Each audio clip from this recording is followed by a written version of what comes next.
Capítulo 11. Estratégias inteligentes com compra e venda. Se investir é comprar barato e vender caro, qualquer pessoa que decida acumular resultados obtidos com a compra e venda de qualquer coisa é, em essência, um investidor. Acredito que essa ideia é verdadeira em qualquer nível de negociação.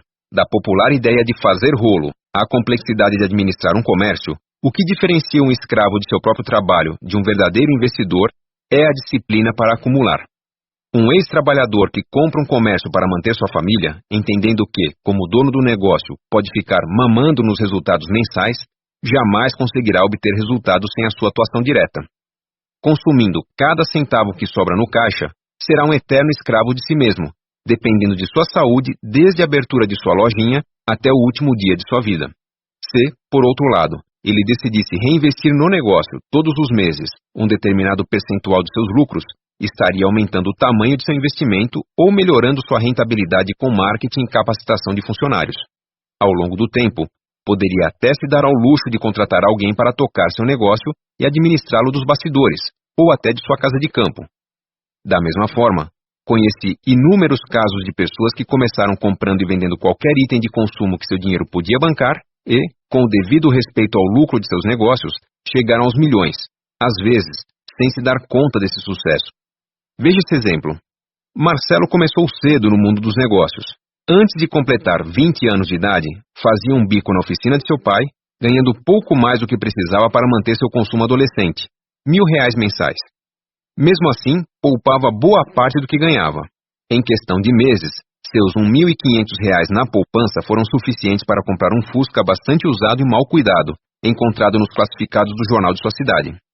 O mesmo veículo seria revendido, um mês e meio depois, por R$ 2.500, após passar por um polimento e uma lavagem completa feitos pelo próprio Marcelo.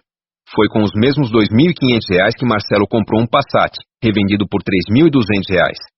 Começava ali a fama de bom negociador do Marcelo, que culminou, após 5 anos, em um patrimônio de R$ 35.000. Com esse dinheiro, Marcelo comprou um caminhão-baú, contratou um motorista e passou a prestar serviços de transporte para uma grande empresa de sua cidade. Depois de pagar o motorista, os custos e a manutenção preventiva do caminhão, passaram a sobrar R$ 3.000 mensais na conta do Marcelo. É com esses R$ 3.000 mensais que ele está formando um bom patrimônio que será utilizado em breve para comprar mais um caminhão e dobrar o resultado de seu negócio. Se você perguntar com qual dinheiro Marcelo sobrevive, a resposta é modesta. Com os mesmos R$ 1.000 que meu pai me paga há anos para acompanhar as contas da empresa dele. Se você perguntar ao Marcelo ou a qualquer empreendedor como ele de quanto dinheiro ele dispõe para investir, ele dirá que suas decisões são limitadas a R$ 1.000 mensais. Bons investidores não colhem os frutos antes da hora. Ainda aproveitando a história do Marcelo, chegará um dia que sua frota de caminhões estará gerando R$ 30.000, R$ 40.000 mensais, e ele perceberá que crescer mais pode ser arriscado. Ou então, o dono de uma transportadora concorrente pode lhe fazer uma oferta pela carteira de clientes e engordar o patrimônio do Marcelo em alguns milhões. Saber separar o dinheiro dos negócios do dinheiro para consumo é uma das qualidades de bons investidores. Isso facilita o planejamento, evita compras que não podem ser sustentadas pelo padrão de vida do comprador e dá consistência ao processo de enriquecimento. Eu, Gustavo Cerbasi, não me considero um grande negociador, mas admiro, acompanho e analiso os comportamentos e características daqueles que são bons de negócio. Afinal, meu trabalho é entender melhor o processo de enriquecimento. Alguns elementos das técnicas de enriquecimento via compra e venda são evidentes, e têm muito a ver com as estratégias de compra e venda de ativos vendidos em mercados mais estruturados, como ações e imóveis. Abordarei os principais deles a seguir.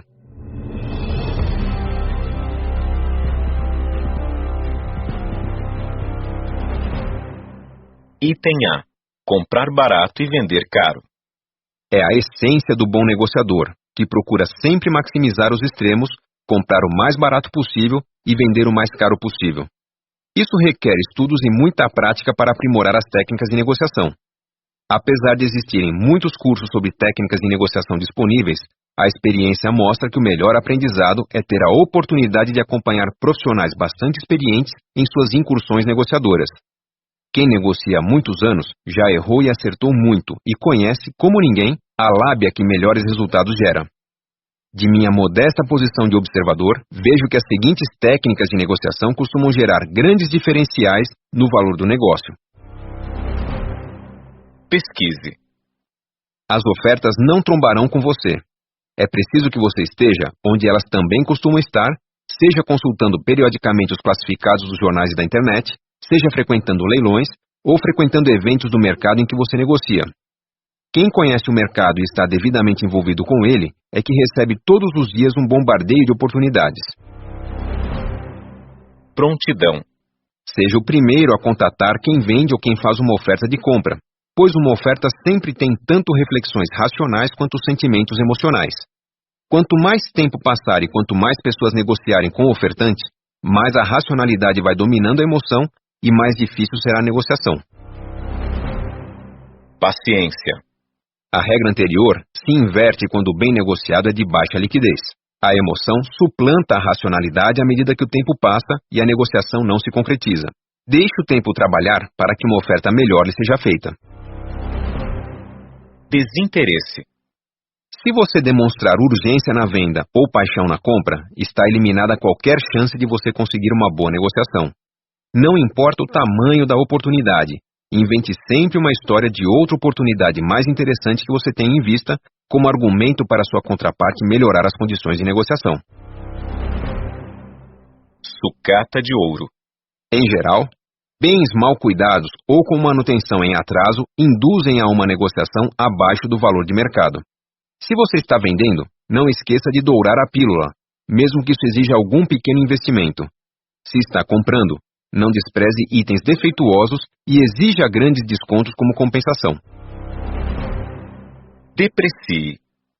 Sempre faça uma contra-oferta abaixo do que você ou o mercado realmente acredita que vale o bem. Uma boa negociação envolve um certo estica e puxa, em que o vencedor é aquele que consegue manter, com bons argumentos, o preço mais próximo de seu objetivo original.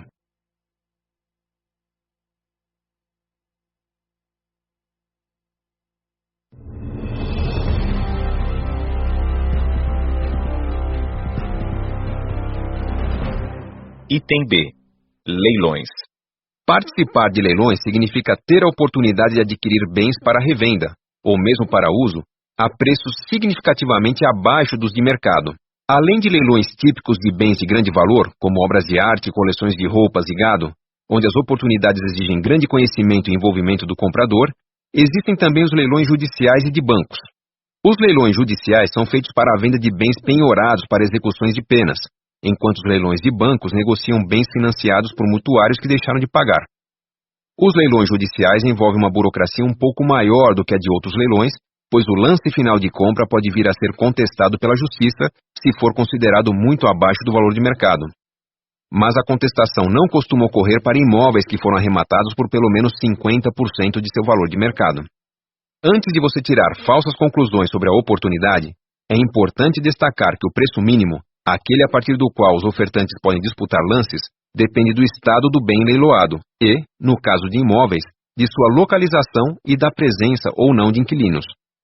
Todos os detalhes dos bens leiloados costumam constar dos editais de oferta, geralmente publicados em jornais de grande circulação e no Diário Oficial da região.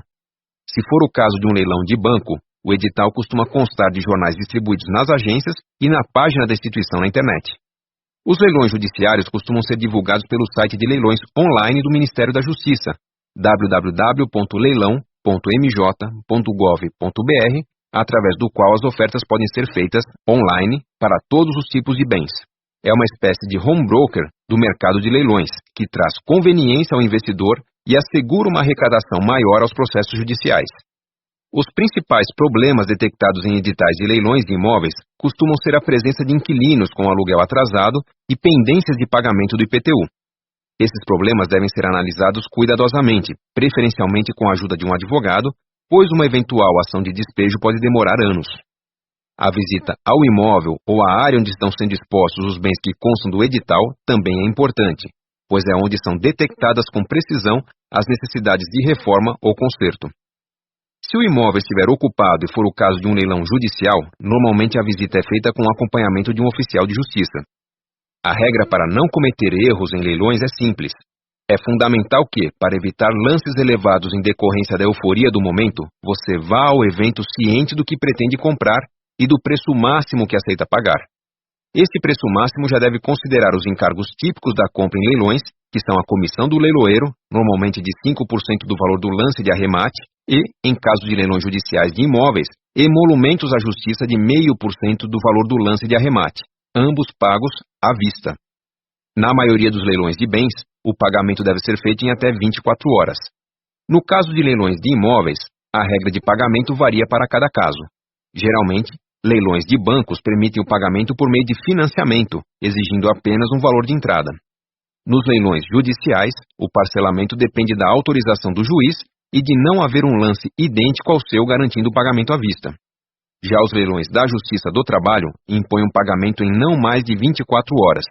Por isso, uma prática comum é ter em mãos, no recinto do leilão, uma carta de crédito, que pode ser obtida sem grande burocracia junto a seu banco, para liquidar o compromisso imediatamente.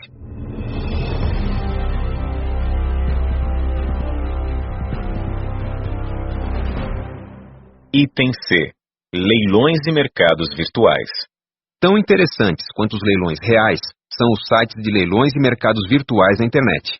Eles são, definitivamente, uma espécie de bolsa de negócios com organização rudimentar que permite que investidores comprem e vendam, do conforto de sua casa, os bens que desejarem. Basta que haja alguém interessado em fechar o negócio.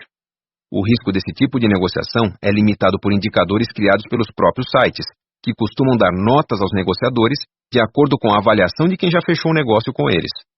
Como a avaliação é de interesse tanto de quem compra quanto de quem vende, visando dar mais segurança a esse mercado, as opiniões costumam ser bastante voluntariosas e completas, inclusive as críticas, o que permite conhecer bem aquele que irá comprar de ou vender a você.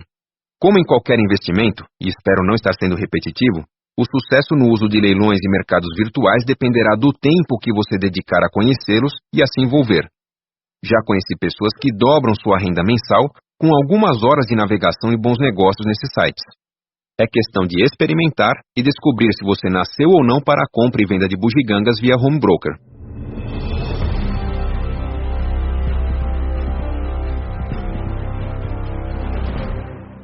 Item D. Atitude de trabalho. Independentemente de onde ou como você compra e vende, como paga ou recebe e quanto tempo dedica às negociações, o que determinará seu sucesso como investidor é a atitude que adotará em relação ao seu investimento. Quem compra e vende coisas, e não ativos financeiros ou imóveis, tende a negociar aquilo pelo qual se apaixona mais. Afinal, tendemos a pesquisar aquilo que nos atrai. E isso nos expõe ao risco de transformar nosso investimento em um bem de uso próprio. Esse deslize é comum, por exemplo, entre os que negociam automóveis.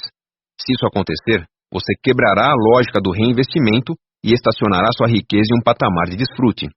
A partir daí, você terá que começar novamente, juntando seu dinheiro para repor o investimento que já esteve multiplicando riquezas para você e que agora está apenas consumindo riquezas, mesmo que seja pela simples perda de valor com o tempo e com o uso.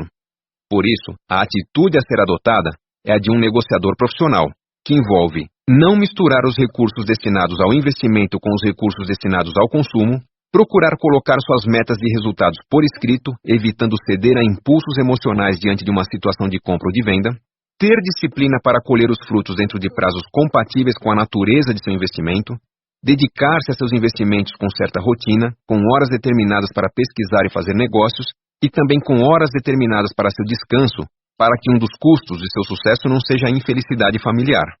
Família é para tratar assuntos de família e não de negócios. Leve a sério seu negócio, encarando-o como uma profissão qualquer e não como um bico.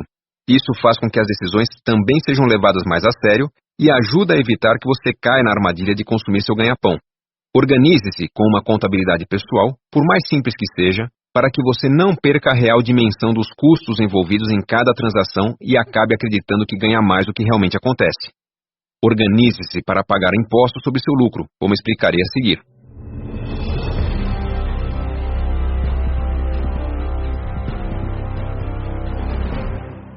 Item E. O governo também quer ser seu sócio no rolo.